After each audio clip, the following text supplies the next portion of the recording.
Новата версия на програма Imago и апаратура Aurum Cadistor открива не само коронавирус, но и други вируси.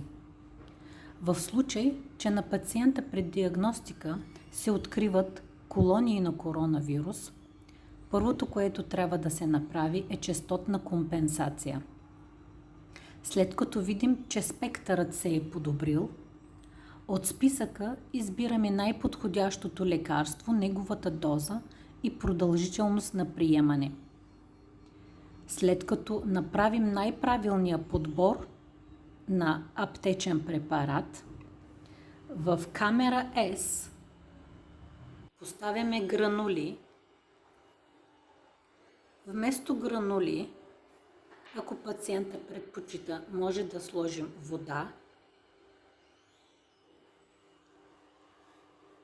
и здравият спектър, информацията се прехвърля на воден носител и пациентът, пиейки тази лечебна вода, допълнително се лекува и стабилизира имунитета си.